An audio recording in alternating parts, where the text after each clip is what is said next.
Shame, shame, shame, shame. The row over the teaching of LGBT equality in Birmingham schools started at the tail end of 2018, when a group of mainly Muslim parents began objecting to the teaching of an equality programme called No Outsiders at Parkville Primary. Launched in 2014, the programme, which reflects the Equalities Act, is taught in more than 100 English primary schools and includes stories about same-sex families. The protesters say the inclusion of LGBT parents is contrary to their religious values. Petitions to end the equality teaching quickly turned into loud protests. And we're not going to put up with this. Are you going to put up with this? And by March, the programme had been suspended at 7 Birmingham schools. But daily protests continued at another local school, Anderton Park, because even though the programme isn't taught there, some of the same books are available. With mediation unsuccessful, in June, protests directly outside the school were temporarily halted after the council sought a High Court injunction. Political engagement in the row has been patchy. The majority of Birmingham's Labour MPs have avoided getting involved, perhaps reticent about angering voters in constituencies with large Muslim populations. Jess Phillips is a notable exception. I don't agree with the protest. No, so what you... I don't agree but you, that as a you member, get to pick and no, choose but as a member which of equality no, but as a member you of can and can't have. The city's Conservative mayor, Andy Street, has been similarly bullish in defence of equality teaching. It is actually, ultimately, homophobic. And that is illegal, and it has to stop. Meanwhile, local Labour MP Roger Godsiff has defended the protesters. He's faced a petition calling for his deselection and been issued with a warning by Labour's chief whip. The protesters are certainly taking a keen interest in what politicians are saying on the subject. This list of Muslim MPs, not thought to be supportive enough, was circulated last week on a protesters' WhatsApp group.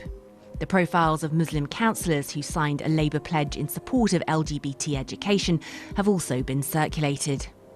So what have the Department for Education had to say? Well, in April, the Secretary of State Damien Hines wrote to primary head teachers to say they should teach LGBT issues if they deemed it age appropriate.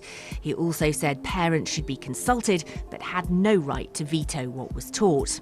Then, in late June, he clarified he would strongly encourage schools to teach under 12s about strong and loving families, including families with same-sex parents. But he stopped short of saying it must be taught. With schools frustrated over guidance, which appears at least to some extent to still be flexible, and protesters who are dug in, how much further should the Secretary of State go? Well, that was Elizabeth Glinka joining us now, the letter's author, the MP Emma Hardy, a former teacher. What are you actually hoping to change with this letter? I mean, we've seen the signatures, but practically, what more do you want to hear? Well, I want that real leadership from the Department for Education. I want that clarity. I want the message to be sent out to head teachers that you will be teaching this. Because at the moment, the protesters think they can stop this happening in schools by putting the pressure on the head teachers. That pressure should be lifted. The Department for Education need to own this, and they need to own responsibility for this and say, no, this is modern Britain. You don't get to choose which part of the Equality Act that you comply with. All are equally important. You will be teaching this in schools. That message needs to come strong and clear from government. Damien Hines has said there's no veto. You know that parents are resisting this, and that if it's more forceful, don't you risk inflaming the situation? Don't you risk more kids being taken out of lessons, out of schools completely, because parents just think it's easier than protesting? We do have to think about the rights of children, and at the moment we know that children growing up as LGBT are at significant risk of self-harming, that more of them look at committing suicide as they get older, and this can't be allowed to continue. There's lots of talk about the rights of parents. Parents have the right to remove the children. What about the children growing up? What about the children in that school? They have a right to know that how they're feeling is considered normal in modern Britain. They have a right to hear that message. Children growing up with same-sex parents and that's why it is have the right. I mean, that has been made the law, but presumably you appreciate that the Secretary himself has a fine diplomatic line to tread in keeping as many kids in education as he can whilst upholding the law. you don't choose which part of the Equality Act you comply with.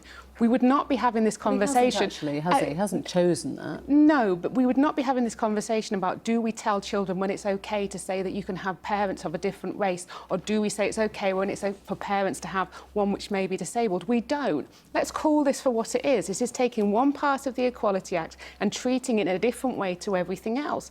Now, I think the Secretary of State does have a right to say that as modern Britain, the country that we live in, fundamental British values that his government introduced and said should be taught in schools should include following the Equality Act of 2010. But with this, I have to say, we do need a much better information going out there to parents about what is being taught, because there is so much misinformation out there. I think that is the problem, isn't it? That there is there is a fault line in our society where we want equality, but we haven't brought every community with us. And so right now, heads and teachers may be on the front line in a conversation that you think the government has not properly had yet? Absolutely. I think when I've spoken to parents concerned about this and I've said, OK, look, I used to teach that this is what happens. We sit and read the book Elmer. We talk about people being different, and that different can be good. We read The Boy with the Pink Hair. We read Dogs Don't Do Ballet. We read stories and we talk about difference in an inclusive way with young children. That's what we're doing. And we're saying all that matters is your parents love you. That's the message that we're giving children. And once you tell parents the Education Secretary just saying, at this point, this is the teacher's role. Heads are always saying we want more autonomy, we want to find our own way of delivering this. You don't want government interference at that level, do you? Actually, on this, I think it's really important that the government does step up and show that leadership, because otherwise the pressure is always going to be on the head teachers and always going to be on the teachers. The government has a role to play here in lifting that responsibility from heads and saying, no, this is modern Britain, these are the values of modern Britain, and this is what we should include in our schools. Emily, thank you.